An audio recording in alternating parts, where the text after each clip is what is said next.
آنکھوں کی اس میں بہت سی علامتیں پائی جاتی ہیں.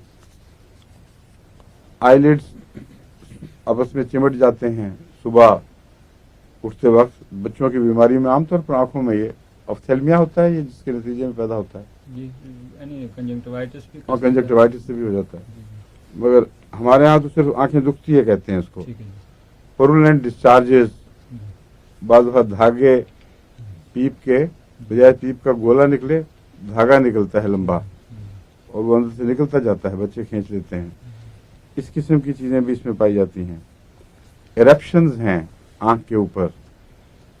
اس کی آئی لیڈس کے اوپر بعض دفعہ چھوٹے چھوٹے گمڑ سے نکل آتے ہیں اور وہ ایگزیمیٹس ایرپشن لگتی ہے.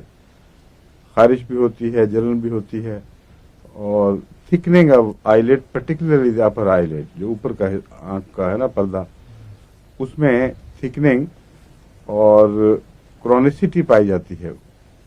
وہ مرض ٹھہر جاتا ہے وہاں آنکھوں پر. بعض دفعہ آنکھ کے چاروں طرف ایگزیما ہے، وہ اور چیز ہے.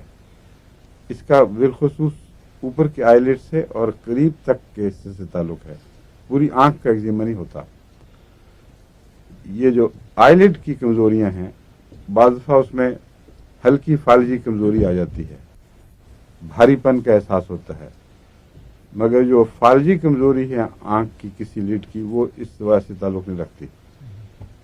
صرف دکھن والی بیماری کے ساتھ جو بھاری پن ہو اور انڈیوریشن اس کو کہتے ہیں کہ مواد اندر جا جا کے بیٹھ کے تو اس کو موٹا کر دے، یہ بیماریاں اس کی خاص بیماریاں ہیں. آنکھیں بھاری میں پہلے بتا چکا ہوں. پسٹوز، پیپ کے چھوٹے چھوٹے دانے بھی نکل آتے ہیں ان پر.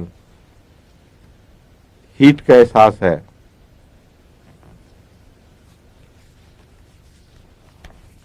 اب یہ بھی لکھا ہوتا ہے امریکہ میں لیکریمیشن، پانی کا بہنا ہوا چلنے سے، ہوا سے. تو یہ تو عام چیز ہے. جس کی بیماری، جس کی آنکھ ٹھیک بھی ہو، آپ کبھی موٹر سے باہر سر نکال کے دیکھیں، آنکھوں سے پانی بہنا شروع ہو جاتا ہے. کیونکہ خاص ایسی تفریق والی چیز نہیں ہے. جب آنکھیں زیادہ حساس ہوں گی تو پانی جلدی بہے گا. پڑھنے سے بھی پانی بہنے لگ جاتا ہے، یہ بھی ایک عام بات ہے. نزلہ بھی تبھی ہوتا ہے پڑھنے کے ساتھ. بعض دفعہ نزلہ بالکل ٹھیک ٹھاک ہے، آپ پڑھائی شروع کریں تو آنکھوں سے بھی اور پیچھے سے بھی نزلہ جاری ہو کر گلے میں خراش پیدا کر دیتا ہے.